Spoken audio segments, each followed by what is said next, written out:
এখন কিছু করার নাই, আমরা ফুটপাত দখল করে ব্যবসা করতেছি, সাধারণ গরিব মানুষ।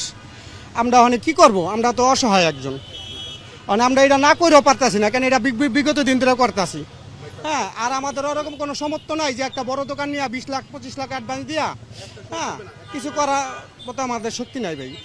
তো এর লেগে ভাই যেহেতু ভাইয়ার মতো আমরা ফুটপাতেই থাকি, ঝড় বৃষ্টি মাথায় নিয়ে আমরা এই জায়গায় থাকি। এখন তারা যদি ভাঙিয়া দেয় তো ভাঙিয়া দিবে, আর যদি নেওয়া যায় তো নেওয়া যাবে, আর যদি জরিমানা করে জরিমানা করবে। আমাদের কিচ্ছু করার নাই, সাধারণ গরিব মানুষ হন আমরা, কেন এছাড়া আমাকে কোনো উপায় নাই ভাই। না, কোনো নোটিশ নাই ভাই, আমাদের কোনো কথাই বলে নাই আমাদেরকে। আজকে যে অভিযানটা সেটা তো আসলে পূর্ব পরিকল্পিত ছিল কিনা, কিংবা তারা বলছেন যে কোনো ধরনের নোটিশ পায় নাই।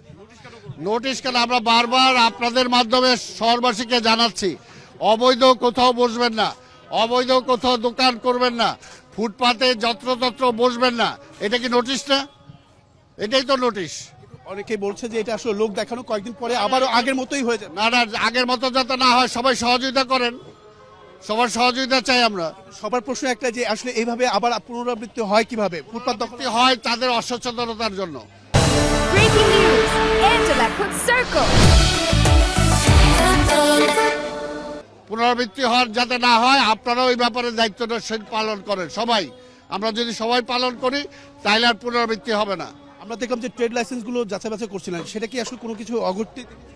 ওই যে বললাম তো, ওই যে দেখেন, ওই যে তেহারিগড় একটা, দরকার হলে তার নিউজ করে দেন, তার দিয়ে ট্রেড লাইসেন্স নাই, ব্যবসা করতেছে, এখন মানুষ খাইতেছে।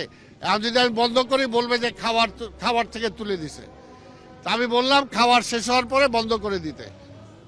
এর জন্য তো এগুলো সবাই সহযোগিতা করতে হবে। আমরা কাউকে পানিশমেন্ট দিতে চাই না, কাউকে ফাইন করতে চাই না, আজকে এগুলো আমরা নষ্ট করতে চাই না। কিন্তু দেখেন তারা এগুলো থুয়ে ভেঙে গেল, তারা থাকতো এখানে, তারা থেকে আমাদের ফেস করতো বা সময় চাইতো। যাদের ট্রেড লাইসেন্স নেই তাদের কি জরিমানা করা হয়েছে কিনা? হ্যাঁ, অবশ্যই জরিমানা করা হবে।